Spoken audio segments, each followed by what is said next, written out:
রাজ্যের মাননীয়া মুখ্যমন্ত্রী তথা সম্মানীয়া মুখ্যমন্ত্রী যিনি এই মুহূর্তে প্রশাসনিক দায়িত্বে রয়েছেন, তিনি কিনা ভয় পাচ্ছেন যে জেলে যাবার। কেন কথা বলছি? গতদিনে TV9-কে দেওয়া এক এক্সক্লুসিভ সাক্ষাৎকারে মুখ্যমন্ত্রী বলেছেন, এদের যা অত্যাচার তার থেকে জেলে যাওয়া ভালো, জেলে গেলে বিশ্রাম পাবো, এমনটাই বলেছেন মুখ্যমন্ত্রী। তবে তিনি বলেছেন জেলে যাওয়ার জন্য তিনি ভয় পাওয়ার পাত্রী নন। কিন্তু ভাবতে খুব অবাক লাগে, রাজ্যের মাননীয় মুখ্যমন্ত্রীর মুখ থেকে যখন এই ধরনের বক্তব্য শোনা যায়, তখন রাজ্যবাসীকে যিনি লিড করছেন তার কাছ থেকে সাধারণ মানুষেরা কি শিখবেন? যদি এখনো পর্যন্ত আমাদের গণতন্ত্রের অন্যতম সেরা স্তম্ভ আইন আদালতের উপর বিশ্বাস থাকে রাজ্যের মাননীয় মুখ্যমন্ত্রীর, তাহলে তো এটুকু বোঝা প্রয়োজন যে অন্যায় না করে থাকলে তার কেশাগ্র কেউ স্পর্শ করতে পারবে না। তাহলে ভয় বা চিন্তার তো কিছুই নেই বলে আমার ব্যক্তিগতভাবে মনে হয়। যাই হোক, এই পর্ব আপনাদের সামনে কিছুক্ষণ পরে আনবো, তার কারণ আপনারা সকলেই জানেন আজকে রামনবমীর উৎসব চলছে এবং আপনাদের সকলকে রামনবমীর শুভেচ্ছা জানাই। দীর্ঘ টালবাহানার পর প্রভু রামচন্দ্রের প্রাণ প্রতিষ্ঠা হয়েছে অযোধ্যার পুণ্যভূমিতে এবং এবারই হচ্ছে প্রথম রামনবমী যখন অযোধ্যায় রামলালা স্বয়ং বিরাজমান হয়েছেন, তাই নিশ্চিতভাবে এটা স্পেশাল। তবে বিরোধী দলনেতা শুভেন্দু অধিকারী রাজ্যের মাননীয় মুখ্যমন্ত্রী মমতা বন্দ্যোপাধ্যায়ের উদ্দেশ্যে বললেন যে 17 তারিখ দাঙ্গার দিন দয়া করে এটা বলবেন না, এটা বললে মানুষের ভাবাবেগে আঘাত লাগে, দয়া করে এই ধরনের বক্তব্য থেকে নিজেকে সংযত করুন। কি বললেন রামনবমীর একদিন আগে বিরোধী দলনেতা, শোনাই আপনাদের। আর গীতার একটা কথা মনে রাখবেন, ধর্ম রক্ষতি রক্ষিত, ধর্ম রক্ষা করার কাজটা সবাই করবেন। এই মঞ্চ সামাজিক মঞ্চ, কিন্তু আমি পশ্চিমবাংলার যিনি প্রশাসনের দায়িত্বে আছেন মুখ্যমন্ত্রী, তাকে বলবো দয়া করে 17 তারিখে দাঙ্গা দিবস বলবেন না, এটা আমরা সনাতনীরা আঘাত পাই। দয়া করে এই ভাষাটা বলবেন না, এই ভাষা থেকে দূরে থাকুন। আমাদের হিন্দুদের দুর্বলতা বলে মনে করবেন না, আপনি যা খুশি বলবেন, আর আমাদের হজম করতে হবে। এই জিনিস চলে গেছে। বাংলায় আগামীকাল গ্রাম থেকে প্রান্ত, শহর থেকে নগর, সর্বত্র জয় শ্রীরাম হবে, তাই তো? জয় শ্রীরাম, জোরসে বলো, আরো জোরে, সবাই মিলে জয় শ্রীরাম। শুনলেন বন্ধুরা, বিরোধী দলনেতা যে বক্তব্য রাখলেন। আমি আপনাদের সামনে গতদিনই বলেছিলাম যে রামনবমী যারা পালন করেন তারা সকলেই বিজেপি নন। অনেক তৃণমূল কংগ্রেসে যারা ধর্মের উপর বিশ্বাস রাখেন তারাও হয়তো রামের পুজো করেন, কিংবা অন্যান্য যে কোনো দল, কংগ্রেস সিপিএম থেকেও বলুন, কেউ আস্থা রাখতেই পারেন প্রভু শ্রী রামের ওপর। যারা হিন্দু ধর্মে বিশ্বাস করেন তাদের অনেকেরই আস্থা থাকতেই পারে, কিন্তু রাজ্যের মাননীয় মুখ্যমন্ত্রী ইন জেনারিক যদি 17 তারিখে দাঙ্গার দিবস হিসাবে বলেন, তাহলে নিশ্চিতভাবে সেটা আঘাত লাগতেই পারে। তিনি বিজেপির উদ্দেশ্যে রাজনৈতিক বক্তব্য বলতেই পারেন। রামনবমীকে নিয়ে বিজেপির রাজনীতির খেলায় মজেছেন, সে কথা নিশ্চিতভাবে 100 বার তিনি বলতে পারেন। কিন্তু জেনারিক ভাবে 17 তারিখ দাঙ্গার দিন রাজ্যের মুখ্যমন্ত্রী, একজন সেকুলার মুখ্যমন্ত্রী, ধর্ম নিরপেক্ষ রাজ্যের একজন মুখ্যমন্ত্রী, তার মুখ থেকে এই বক্তব্য বোধহয় মানায় না। কি বলেছিলেন কয়েকদিন আগে মুখ্যমন্ত্রী, আরো একবার শোনাবো আপনাদের। আমি সংখ্যালঘু ভাই বোনদের বলবো, যদি দেখেন স্লোগান দিচ্ছে 17 তারিখ ওটা ওদের দাঙ্গা করার দিন, আমি মনে করি ওটা মানুষের সম্মানের দিন হোক, ঐক্যের দিন হোক। গালাগালি দিলেও মাথা ঠান্ডা করে আল্লাহর নামে প্রে করবেন, ওদের বিদায় চাইবেন, কিন্তু কেউ কোনো প্ররোচনায় পা দেবেন না। এবং আপনারা জানেন এই রামনবমীর মিছিলকে নিয়ে একেবারে কোর্টে দ্বারস্থ হতে হয়েছিল পারমিশন আনার জন্য বিজেপিকে। এবং আপনাদের জানাবো, গতদিনে প্রধানমন্ত্রী নরেন্দ্র মোদী এসেও আক্ষেপ প্রকাশ করেছেন। তিনি বলছেন যে রামনবমীর মিছিল করার জন্য এই রাজ্যে কলকাতা হাইকোর্টের দ্বারস্থ হতে হয় পারমিশন নেওয়ার জন্য, অথচ মিছিলের ওপর ইট ছোড়ার জন্য কোনো পারমিশন লাগে না, প্রশাসন এদেরকে ঢালাও পারমিশন দিয়ে রেখেছে। কি বলেছিলেন গত দিনে আমাদের রাজ্যে উপস্থিত থেকে প্রধানমন্ত্রী নরেন্দ্র মোদী, শোনাবো আপনাদের। बंगाल में रामनवमी की शोभा यात्रा की परमिशन नहीं मिलती, उसके लिए श्रद्धालुओं को कोर्ट जाना पड़ता है। लेकिन रामनवमी और दुर्गा पूजा की शोभा यात्राओं पर पत्थर फेंकने वालों को टीएमसी सरकार ने पूरी परमिशन दे रखी है।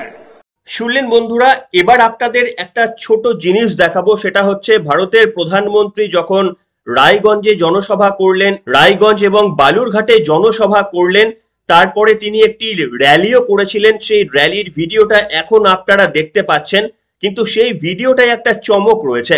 আসুন আপনাদের কয়েক সেকেন্ডের একটা ভিডিও দেখাচ্ছি, সম্ভবত 20-30 সেকেন্ডের একটা ভিডিও।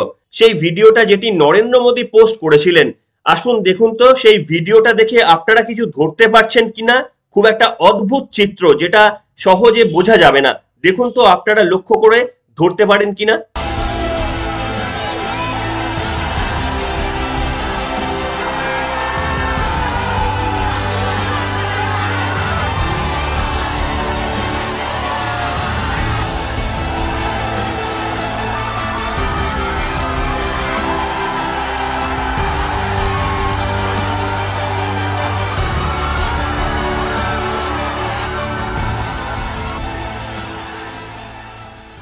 দেখলেন বন্ধুরা, কেউ কি ধরতে পারলেন?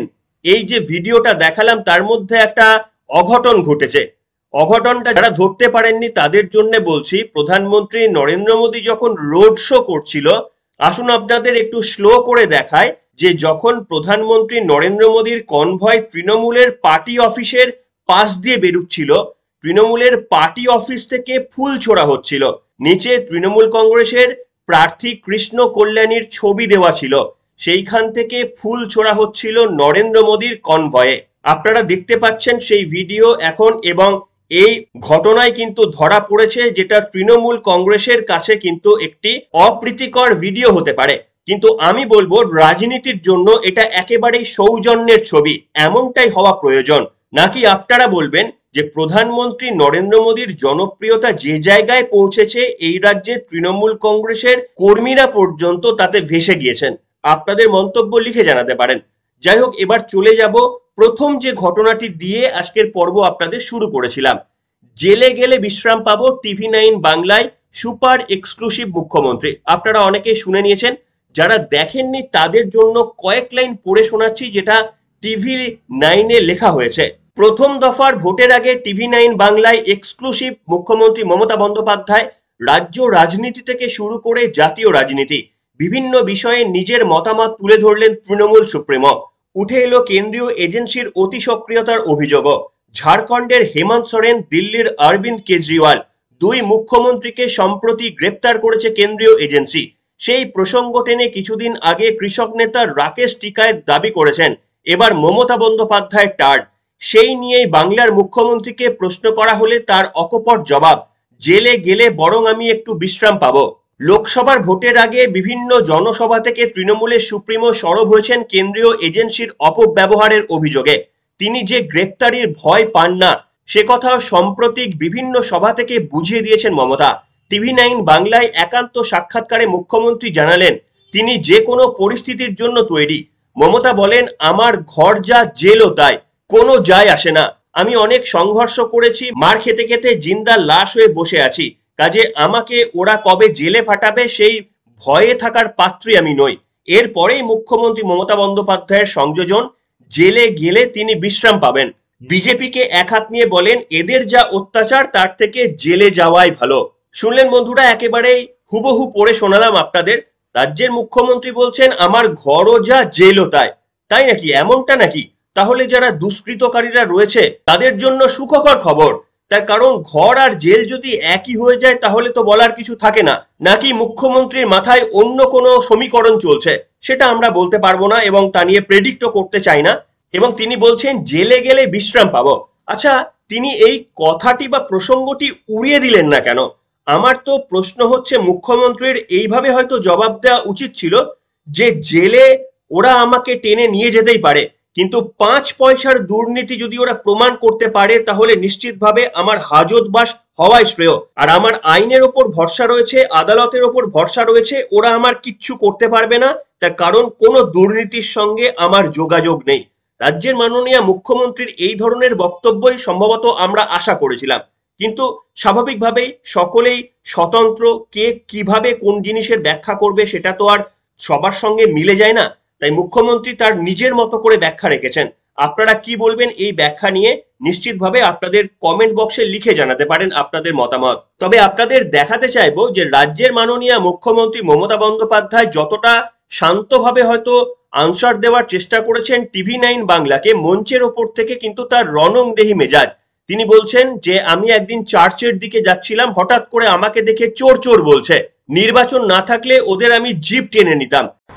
যে অসভ্যতামি ওরা আমার সাথে করেছে পরশুদিন, এই 4-5 দিন আগে আমি চালসায় আসছিলাম, মিটিং যে কেউ পলিটিক্যাল পার্টি রাস্তায় করতেই পারে, আমার কোনো আপত্তি নেই। আমার গাড়িটাকে দেখে বলছে চোর চোর। ওদের জিজ্ঞেস করুন, ওদের পিতৃদেবের পয়সায় কোনদিন আমি 1 কাপ চা খেয়েছি? আমি কারো পয়সায়, এমনকি দোকানে চা খেতে গেলেও দোকানে পয়সা দিয়ে খাই। আমি সরকার থেকে 1 টাকা মাইনে নিই না, আমি সরকারি গাড়ি চড়ি না, আমি ইচ্ছা করলে পেনশন প্রতি মাসে 1.5 লাখ টাকা করে পেতে পারি, লক্ষ টাকার উপর মাইনে পেতে পারি। আমি 1 টাকাও নিই না, তার কারণ আমার প্রয়োজন পড়ে না। যা আছে মোটা ভাত, মোটা কাপড়, মোটা শাড়ি, ব্যাস এতেই আমার চলে যায়। আমার বাহুল্যতা হচ্ছে মানুষ, আমার বাহুল্যতা আমাকে মানুষের পরিবার। আর এত বড় সাহস, আমার গাড়িকে দেখে বলছে চোর চোর চোর। সুযোগ থাকলে জিপটা আমি টেনে নিতাম, ইলেকশন বলে কিছু বলিনি। ইলেকশন না থাকলেও আমি জিপ টেনে নেওয়ার কথা বলবো না, এ তো মোদি বলে। রাজ্যের মাননীয় মুখ্যমন্ত্রীকে চোর চোর বলে ডাকছেন এবং সেটা মুখ্যমন্ত্রী একেবারে জনসভা থেকে বলছেন। ঠিক সেই দিনই একটি সর্বভারতীয় চ্যানেলকে সাক্ষাৎকার দিতে গিয়ে বলছেন যে আমার জেল হলেও কোনো ভয় নেই। অর্থাৎ আমাদের রাজ্যের রাজনীতি, আমাদের এই প্রশাসনের রাজনীতি শুধুমাত্রই দেখবেন চুরি, দুর্নীতি, জেল, রাহাজানি, ধর্ষণ, খুন এইসব নিয়েই আবর্তিত হয়। এখানে কটা নতুন শিল্প আসবে, কতগুলো নতুন চাকরি হবে, কি কি ইন্ডাস্ট্রি আসছে, কিভাবে মানুষকে স্বাস্থ্য পরিষেবা দেওয়া হবে, কিভাবে নতুন নতুন হসপিটাল তৈরি করা হবে, এই নিয়ে কিন্তু আমাদের রাজনীতি আবর্তিত হয় না। কোথায় কবে কি দুর্নীতি ধরা পড়লো, কে কবে জেল যেতে ভয় পাচ্ছেন না, জেলকে কেউ ঘরের মতো বলে মনে করছেন, এই ধরনের আলোচনা ঘুরপাক খাচ্ছে আমাদের রাজ্য রাজনীতিতে। যাক বন্ধুরা, এবার সর্বশেষ আপনাদের আবহাওয়ার খবর দেখিয়ে পর্ব শেষ করব। কলকাতার গরম ছোবে 41 ডিগ্রি, অস্বস্তির সঙ্গে বাড়বে দক্ষিণবঙ্গের দহন, সতর্কতা তাপপ্রবাহে। গরম থেকে স্বস্তি না মেলার কথাই শোনালো আলিপুর আবহাওয়া দপ্তর, বরং আগামী দিনগুলিতে তাপমাত্রা আরো বাড়বে, সেই সঙ্গে বৃদ্ধি পাবে অস্বস্তিও। এপ্রিলের শুরু থেকেই গরমের দাপট একটু একটু করে বেড়েছে দক্ষিণবঙ্গের জেলাগুলিতে। গত কয়েকদিন ধরে সেই তাপমাত্রা দক্ষিণবঙ্গের জেলাগুলিতে কোথাও 40 ডিগ্রি ছাড়িয়েছে, কোথাও আবার 40 ছুঁই ছুঁই। আগামী দিনে এই পরিস্থিতি খুব একটা হেরফের হবে না বলে জানিয়েছে আলিপুর আবহাওয়া দপ্তর। এ সপ্তাহের শেষে কলকাতার তাপমাত্রা 40 ডিগ্রি ছাড়ানোর সম্ভাবনা রয়েছে। 21 এবং 22 এপ্রিল সেই তাপমাত্রা 41 ডিগ্রি সেলসিয়াস ছুঁতে পারে বলে জানিয়েছে হাওয়া অফিস। কলকাতার পাশাপাশি দক্ষিণবঙ্গের অন্যান্য জেলাগুলিতেও গরমের দাপট বজায় থাকবে। কাজেই অনেকগুলো গুরুত্বপূর্ণ খবর আপনাদের সামনে রাখলাম। রামনবমী উপলক্ষে সকলেই জয় শ্রীরাম লিখে আজকে কমেন্ট বক্স সমৃদ্ধ করতে পারেন। এখনকার মতো এখানেই শেষ করলাম।